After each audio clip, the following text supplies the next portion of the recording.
Assalamu alaikum. Maga Kapilеттен Алату аянтында bir фотограф болуп иштеген жигит келип bir суроо берди да. Россияга барып иштедим, күндүр-түндүр тынбайм, 3 балалы болуп калдым, бирок кантип үй алам, акылым жетпейт дейт. Каражат топтой албай койдук дейт.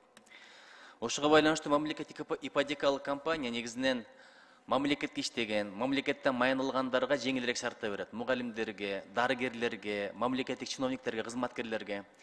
Бирок ошол эле мезгилде ошентип фотограф болуп иштегендер, тигүүчү болуп иштегендер, же бир базардан чакан точка алып алып, чекит алып иштеп аткандар, орун жай алып иштеп аткандар.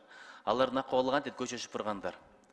Ушуларга кантип турак жай маселесин чечип беребиз, ушул боюнча ойлоно турганга мезгил кез жетти го деп ойлоп атам. Социалдык курулуш деген түшүнүк бар экен, бул Сингапурда болуптур, Америка Кошмо Штаттарында болуптур убагында, Европада, Германияда болуптур согуштан кийин. Элди бат үй жай менен камсыз кылуу программалары. Биздин эстерде деле ошол нерсе болгон. Мына мала семейка деп орусча айтылып жүрөт, ошолор ошондой долбоорлордон да. Ушул жагын бир карап, быйыл өкмөт менен ушуну чечип алсак, канча адамдардын батасын алган болот элек. Элибиздин мигрант болуп кетпешине дагы бир чоң салымыбыз ошол болот эле. Биринчи маселе ушул. Экинчи, ар бир өлкөдө, экономикасы өнүккөн өлкөлөрдө өздөрү иш таап алгандарды колдошот. Мына Кыргызстанда деле жөп-жөнөкөй бир жай бар, бирок ал брендке айланып калды, элдин баары тааныган. Бул апамдын каттамасы деп көлгө баратканда сиз деле ошол жерге тийип өтсөңүз керек. Кыргызстанда билбеген адам жок. Эми ошол жерде канча адамдар өздөрү жумуш кылып алып жашап атышат, кредит алгандары бар экен, ошол жерде бир ишкердик түптөгөндөр бар экен.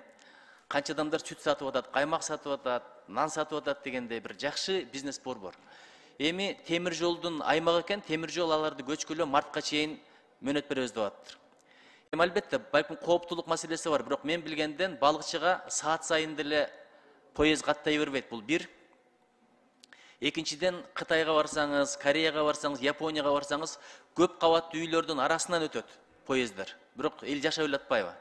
Ошон үчүн бир мүмкүнчүлүк берилсе, жок дегенде сентябрга чейин булар иштеп алсын, андан кийин баягы сезон бүткөндөн кийин көчкөнгө мүмкүнчүлүк берсе жакшы болот эле. Өздөрү менен суранып калды, ушул аманатты мен силерге жеткизейин дедим. Анан дагы бир маанилүү маселе, бул мына газ котелдору коюлуп атат, бирок газдын басымы аз болуп атыптыр. 0,25 болуш керек экен, ошого дагы жетпей атыптыр, өкүнүчтүү. Анан суунун басымы 1,5 атмосфералык басым болуш керек экен, ага да жетпей атыптыр. Ошонун кесепетинен канча котелдор коюлгандан кийин тоңуп атыптыр. Ушул жагындагы мен мына газды тейлеген, сууну тейлеген тармактардан суранат элем, жөнгө салып койсо деп. Чоң рахмат.